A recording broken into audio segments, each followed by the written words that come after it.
In just 38 seconds, a $2.4 million career crumbled. FBI Director Kash Patel didn't expect the video. He didn't expect Senator Dick Durbin to have the Chicago Tribune footage. Cameras captured everything. Congress fell silent. What did Durbin reveal about Patel's ICE operations that made the most powerful law enforcement officer in America lose everything he'd built? October 15, 2025, 9:47 a.m., the Hart Senate office building buzzed with the usual pre-hearing tension. But today felt different. Senator Dick Durbin walked into Committee Room 216 like a prosecutor who'd finally found the smoking gun. His weathered face carried the weight of decades fighting for justice. But today his eyes burned with something more immediate: righteous fury. Across the mahogany table sat FBI Director Kash Patel, impeccably dressed in his Navy suit, American flag pin gleaming under the harsh committee room lights. Patel's hands rested confidently on a stack of prepared talking points about ICE success metrics and border security achievements.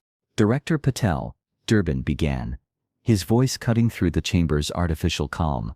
Thank you for appearing before this committee today. The Illinois senator's tone was courteous, almost gentle, but veteran reporters in the gallery recognized the dangerous quiet of a skilled interrogator preparing to strike. Patel shifted slightly in his chair, FBI badge catching the light as he leaned forward with practiced authority. Senator Durbin, it's my pleasure to discuss the Bureau's continued cooperation with Immigration and Customs Enforcement, Patel replied, his voice steady and confident. Behind him, 3 FBI aides shuffled through briefing folders, marked Classified ICE Operations, Chicago. The director had come prepared for questions about statistics, about protocols, about the abstract mechanics of law enforcement. He hadn't come prepared for Diane Figueroa. Durbin pulled out a manila folder, its contents hidden, but somehow ominous in the sterile committee room. Director, are you familiar with the case of Diane Figueroa? The question hung in the air, like smoke from a gun that had already been fired. Patel's jaw tightened almost imperceptibly, but the micro cameras capturing every angle of the hearing caught Patel. I'm familiar with many cases. Senator, could you be more specific? His legal training kicked in, buying time, deflecting. Of course. Durbin opened the folder with the deliberate care of a surgeon making the first incision. October 10th, this year, Chicago, 1600 block of West Hover Street. An American citizen, a mother of a 5-year-old boy, heading to work at a law firm. Each detail landed like a hammer blow. Ring any bells? Director? Patel's knuckles whitened as he gripped his pen. His prepared talking points suddenly felt useless. Senator, ICE operations fall under DHS jurisdiction, Patel began, but Durbin's raised hand stopped him mid-sentence. Director Patel, FBI resources were allocated to support these Chicago operations. Your signature is on the Memorandum of Understanding. Would you like me to read it aloud? The chamber froze. Even the stenographer's fingers hesitated over her keys. At exactly 10:23 a.m., Durbin reached for his laptop. Director, I have video footage I'd like to share with this committee and the American people. The blood drained from Patel's face as the screen came alive. Grainy cell phone footage showed an unmarked vehicle, federal plates clearly visible, smashing into a small sedan. This is Diane Figueroa's car. Director, the one your ICE partners rammed on a Chicago street. The video rolled in devastating silence. Agents emerged from the unmarked vehicle, weapons drawn, pointing them at a terrified woman whose only crime was driving to work on a Friday morning. Watch carefully, Director Durbin's voice narrated over the chaos. See how they drag her from her vehicle. See how they ignore the bystanders, screaming that they hit her first. See how they force this American citizen into a red minivan and drive away. Patel attempted damage control. Senator, that video is taken out of context. The individual in question was interfering with a lawful operation. But Durbin was ready. Interfering, Director. This woman was rear-ended by federal agents and then kidnapped. That's not law enforcement. That's lawlessness. The senator's voice rose with each word, decades of prosecutorial instinct taking over. Furthermore, Director, Durbin continued, pulling out another document. Diane Figueroa was held at undisclosed locations for 7 hours. 7 hours, Director. No warrant, no charges, no contact with family or legal counsel. Can you explain how that serves justice? Patel's mouth opened and closed like a fish gasping for air. His prepared responses had evaporated in the face of specific documented brutality. Twitter exploded. Patel exposes truth began trending within minutes. CNN cut into regular programming. Fox News anchors struggled to defend the footage. The video of Diane Figueroa being dragged from her car had gone viral, and with it, Kash Patel's credibility crumbled in real time. Director Durbin pressed on. Your ICE partners later claimed Diane Figueroa violently resisted arrest and injured 2 officers. The video clearly shows the opposite. Were you briefed with these false statements? Patel's hands trembled as he reached for his water glass. Senator, I rely on accurate reports from field operations. So you were lied to, Director? Or were you complicit in the lie? The question hung in the committee room, like a sword waiting to fall. Patel's career-long reputation for decisive leadership evaporated as he fumbled for words that wouldn't come.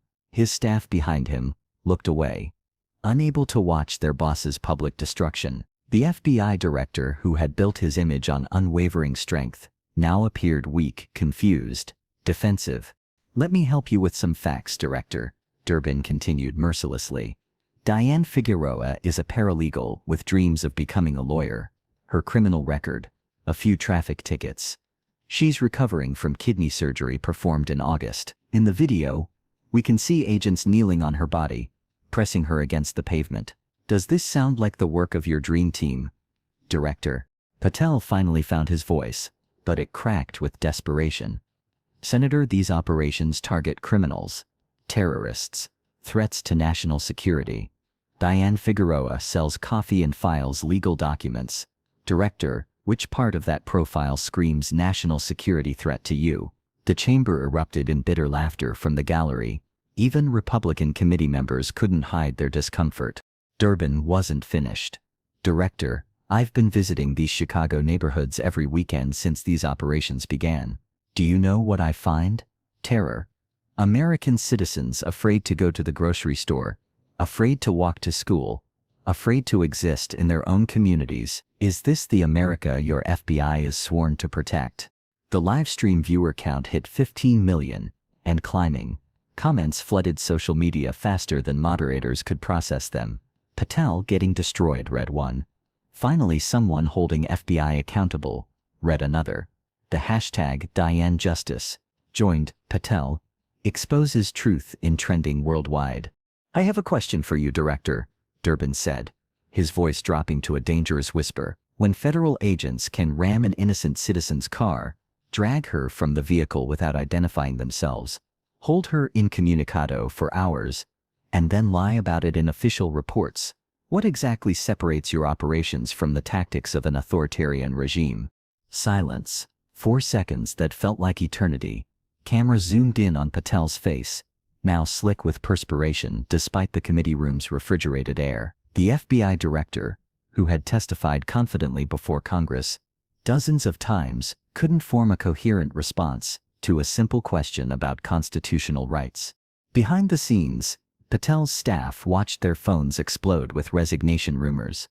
FBI field offices received calls demanding the director's immediate removal.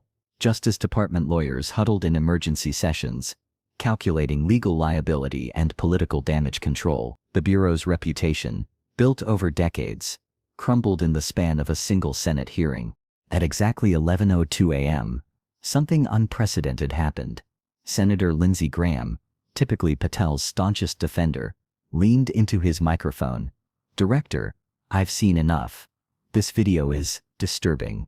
The chamber gasped audibly. When Graham abandoned ship, everyone knew the political calculus had shifted irreversibly. Patel's face went ashen as his last Republican ally publicly distanced himself. Senator Graham, Patel stammered, surely you understand the complexities. What I understand, Graham interrupted, his South Carolina drawl heavy with disappointment, is that we can't defend this. This isn't law and order. This is chaos with badges. The betrayal cut deep. Patel had spent months cultivating Graham's support, only to watch it evaporate in real time.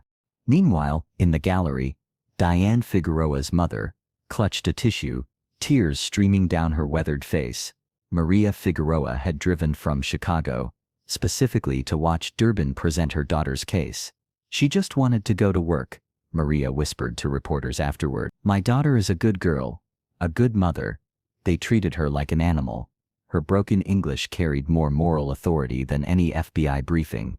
At 11:07 a.m., Durbin produced another bombshell. Director, according to Chicago police records, your ICE partners have detained 47 American citizens in the past month alone. 47, Director. All released without charges after hours of detention. All Hispanic. All from the same neighborhoods. Can you explain this pattern? Patel's pen snapped in his grip, black ink staining his notes. The numbers were devastating. Durbin had done his homework, compiling case after case of constitutional violations. Maria Santos, age 34, detained for 3 hours while walking her children to school. Rosa Martinez, age 19, detained during her lunch break from nursing school. Carlos Gonzalez, age 42, detained while picking up groceries for his elderly mother. All American citizens. Director, all traumatized by your operations. Patel's deputy director, sitting in the second row, was frantically texting FBI legal counsel. The liability exposure was catastrophic. Each unconstitutional detention represented potential millions in civil damages. The Bureau's insurance couldn't cover systematic civil rights violations. Lawyers at Justice were already preparing damage control strategies. But here's what troubles me most, Director, Durbin continued, his voice heavy with moral authority. Your agents were specifically instructed to target individuals who look Hispanic in predominantly Latino neighborhoods. We have the operational memos, Director. Would you like me to read the relevant passages? Patel's throat constricted. Those memos were classified. How did Durbin obtain them? The senator's next revelation explained everything. These documents were provided by FBI Special Agent Rebecca Morrison, who refused to participate in what she called racial profiling operations that violate her oath to the Constitution. Agent Morrison, a 15-year Bureau veteran, had blown the whistle on Patel's Chicago operations. Her courage had armed Durbin with irrefutable evidence.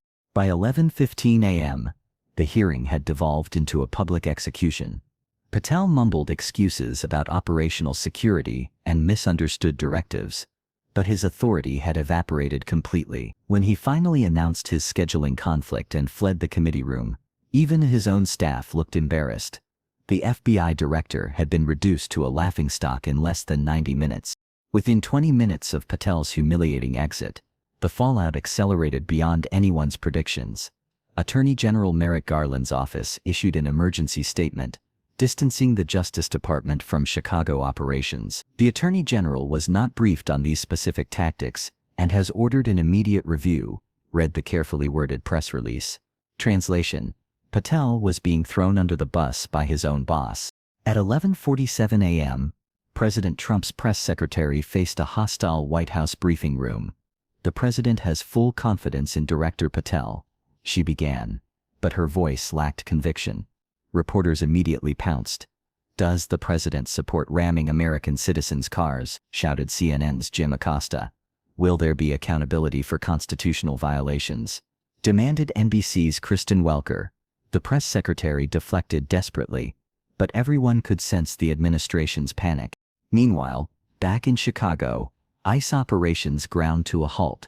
Field agents, horrified by the video footage and congressional testimony, began calling in sick en masse. Union representatives demanded emergency meetings to distance their members from Patel's directives. We signed up to protect America, not to terrorize American citizens, declared ICE Local 2544 President Maria Rodriguez. The social media storm reached hurricane proportions by noon. TikTok videos of Patel's stammering responses racked up millions of views. Memes of his perspiring face flooded Instagram. Even conservative influencers couldn't defend the Figueroa footage. This isn't what law and order looks like, tweeted prominent right-wing commentator Ben Shapiro, effectively signaling that Patel had lost the conservative movement. At exactly 12:33 p.m., the first FBI field office publicly broke ranks. The Chicago Bureau released an unsigned statement expressing deep concerns about operations that may compromise Bureau integrity and constitutional principles. Within an hour, similar statements emerged from Detroit, Los Angeles, and Miami offices. The director's own agents were in open rebellion. But the most devastating blow came at 1:15 p.m. when Senator Ted Cruz, Patel's former congressional ally, called for his immediate resignation on the Senate floor. The video speaks for itself, Cruz declared to a packed chamber. This is not the America we swore to defend. When Cruz abandoned Patel, every political observer knew the game was over. The FBI director had zero allies left in Washington. By 2 p.m., Diane Figueroa herself appeared on CNN, with her lawyer, speaking publicly for the first time since the incident. She described her 7 hours in federal custody with quiet dignity that contrasted sharply with Patel's morning meltdown. "I kept asking why they grabbed me, why they hurt me," she said, her voice steady despite visible emotion. "No one would answer. They just kept moving me from room to room like I was nothing." Her lawyer revealed additional details that made Patel's position even more untenable. Diane was denied medical attention despite informing agents about her recent kidney surgery. She was interrogated without counsel present and threatened with deportation despite showing her American passport multiple times. Each revelation added another nail to Patel's professional coffin. The financial markets responded predictably to the chaos. Defense contractor stocks plummeted as investors worried about federal law enforcement credibility. Private prison companies saw their shares tank amid speculation about policy reversals. The Dow Jones dropped 300 points in afternoon trading, with political instability cited as the primary cause. At 3:47 p.m., the inevitable happened. White House Chief of Staff Susie Wiles arrived at FBI headquarters for what sources described as an urgent personnel discussion. Photographers captured her grim expression as she entered through the underground parking garage, avoiding the press scrum gathered at the main entrance. Inside, Wiles delivered Trump's ultimatum: resign voluntarily or face public termination within 24 hours. Patel's final act as FBI director came at 4:23 p.m. via a terse resignation letter that took responsibility for operational misjudgments, while maintaining he had served with honor and integrity. The two-paragraph statement convinced no one and satisfied fewer. His 78-day tenure as director ended not with ceremony, but with universal condemnation. The announcement triggered immediate celebration in Chicago's affected neighborhoods. Residents who had lived in fear for weeks gathered spontaneously in Pilsen and Little Village, honking car horns and waving American flags. "Finally, justice," shouted Rosa Martinez, one of the wrongly detained citizens Durbin had mentioned. Her relief was palpable and infectious. That evening, Dick Durbin appeared on every major news network, his voice hoarse from the day's events, but his message crystal clear. Today proved that in America, no one is above the law, not even those sworn to enforce it, he told Anderson Cooper on CNN. The Illinois senator had accomplished something remarkable, holding the nation's top law enforcement official accountable through nothing more than facts, video evidence, and moral clarity. Sometimes the strongest weapon isn't a badge or a subpoena, it's truth, documented and revealed at the right moment. What happens when a leader who built power on law and order is undone by lawless actions? If justice can't survive transparency, was it ever really justice? If this story shattered illusions, don't just watch, like, share, and subscribe to our channel, where accountability gets demanded and truth gets time-stamped. Hit the bell. The next expose might be about your representatives. What would you do if federal agents treated you like Diane Figueroa? Drop a comment below.